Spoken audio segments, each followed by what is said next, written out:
बुध त्रयोदशी प्रदोष व्रत कथा। सूत जी बोले, ऋषियों, अब मैं आपको बुध त्रयोदशी प्रदोष की कथा सुनाता हूँ, ध्यानपूर्वक सुनिए।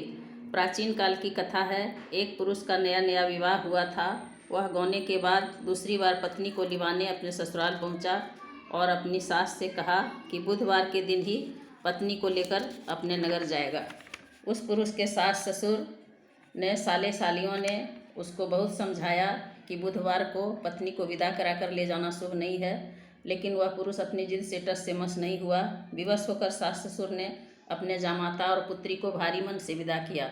पति पत्नी बैलगाड़ी में चले जा रहे थे। नगर के बाहर निकलते ही पत्नी को प्यास लगी। पति लोटा लेकर पत्नी के लिए पानी लेने गया। पानी लेकर जब लौटा तो उसके क्रोध और आश्चर्य की सीमा न रही, क्योंकि उसकी पत्नी किसी अन्य पुरुष के लाए लोटे में से पानी पीकर हंस हंस कर बात कर रही थी। क्रोध में आग बबूला होकर वह उस आदमी से झगड़ा करने लगा, मगर यह देखकर उसके आश्चर्य की सीमा न रही कि उस पुरुष की शक्ल उस आदमी से हूबहू मिलती थी। हम सकल आदमियों को झगड़ते हुए जब काफ़ी देर हो गई तो वहाँ आने जाने वाली लोगों की भीड़ एकत्र हो गई। सिपाही भी आ गया। सिपाही ने स्त्री से पूछा कि इन दोनों में से कौन आदमी तेरा पति है? तो वह बेचारी असमंजस में पड़ गई, क्योंकि दोनों की शक्ल एक दूसरे से बिल्कुल मिलती थी।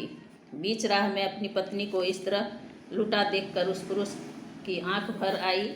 वह शंकर भगवान से प्रार्थना करने लगा कि हे भगवान, आप मेरी और मेरी पत्नी की रक्षा करो। मुझसे बड़ी भूल हुई जो मैं बुधवार को पत्नी को विदा करा लाया।